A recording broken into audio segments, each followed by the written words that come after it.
नमस्कार दोस्तों। चलिए आज की कहानी शुरू करते हैं। एक बार की बात है, एक छोटे से शहर में एक परिवार रहता था जिसमें रमेश और उसकी माँ बेहद खुशी से जीवन व्यतीत कर रहे थे।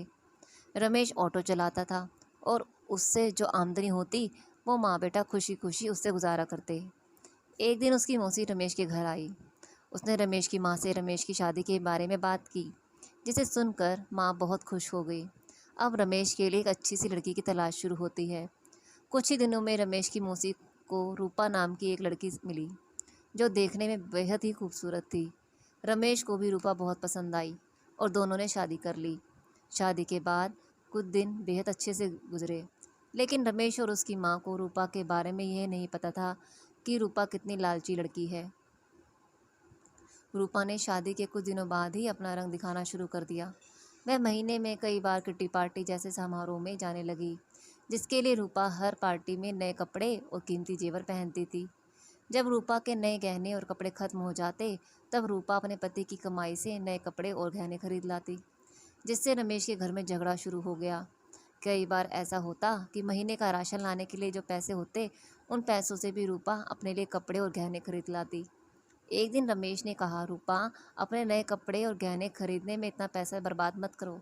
आपको सोचना चाहिए कि आपके पति की इतनी कमाई नहीं है कि आपको एक महीने में 10 बार किटी पार्टी में जाने के लिए खर्चा उठाएं। यह सुनकर रूपा गुस्से में लाल हो गई और रमेश से कहने लगी, तुम हमेशा मुझसे कहते रहते हो, कभी भी तुम ज़्यादा कमाने के बारे में क्यों नहीं सोचते?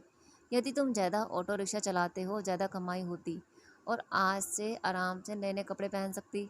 यह कहकर रूपा अपनी सास के पास जाती है और कहती है, माँ जी, जो गहने आपके पास हैं मुझे दे दो, मैं इसे पहनकर पार्टी में जाऊंगी।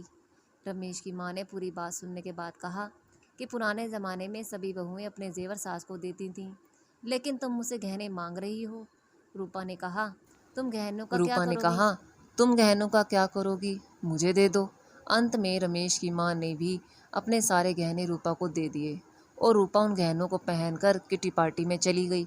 इधर रूपा के जाने के कुछ देर बाद ही घर में रमेश की मौसी आ गई। उसने रमेश की माँ से रूपा के बारे में पूछा तो माँ ने रूपा के बारे में सारी बातें बता दी। यह सुनकर मौसी ने रूपा को सबक सिखाने की सोची। रूपा की सास भी इस खेल में शामिल हो गई। रमेश की चाची घर का सारा राशन और सामान अपने घर ले गई और थोड़ी देर में अपने सारे गहने और नए कपड़े ले आई।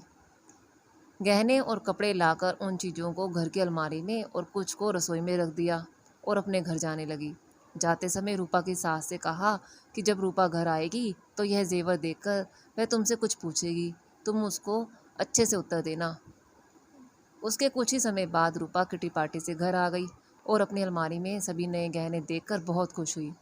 लेकिन शाम को जब रूपा रसोई में खाना बनाने गई तो उन्हें फिर से राशन के डिब्बे में नए गहने मिले, जिसे पाकर रूपा की खुशी का कोई ठिकाना नहीं था। लेकिन जब रूपा ने किचन में राशन की तलाश की तो उसे कुछ भी नहीं मिला, जिससे वह बहुत परेशान हो गई और अपनी सास से पास गई और पूछा, माँ जी, किचन का राशन कहाँ गया? तब सास ने कहा, बहू, आपको गहने और कपड़े सबसे ज़्यादा पसंद हैं, इसलिए आज मैंने घर का सारा राशन और सामान बेचकर आपके लिए नए गहने और कपड़े खरीद लाई हूँ। अब आप इसे पहन सकती हो और पार्टी में जा सकती हो। यह सुनकर रूपा ने कहा, ठीक है, मगर खाने के बिना मैं गहने और कपड़ों का भी क्या करूँगी? तो सास ने फिर जवाब दिया, अब खाना खाने की क्या ज़रूरत है? तुम्हें अपनी सबसे प्यारी चीज़ मिल गई है, तुम्हें इसमें खुश होना चाहिए। यह सुनकर रूपा को अपनी हरकत पर पछतावा होने लगा। तभी रमेश की मौसी भी आ गई। उन्होंने भी कहा, यह सब मैंने आपको समझाने के लिए ही करा है कि केवल नए कपड़े और आभूषण ही ज़रूरी नहीं है, इसके अलावा भी दुनिया में भी बहुत कुछ होता है। और अगर आपको नए कपड़े और पहनने हैं तो इतना आप खुद क्यों नहीं कमाते और उस पैसे से ये सारी चीज़ें खरीद लेते। सारी बातें सुनने के बाद रूपा को अब बात समझ में आ गई और अब से उसने फिर कभी ऐसा नहीं किया। अपने पति के कमाए हुए पैसों से खुशी खुशी रहने लगी। अगर कहानी अच्छी लगी हो तो कृपया लाइक और सब्सक्राइब ज़रूर करिएगा।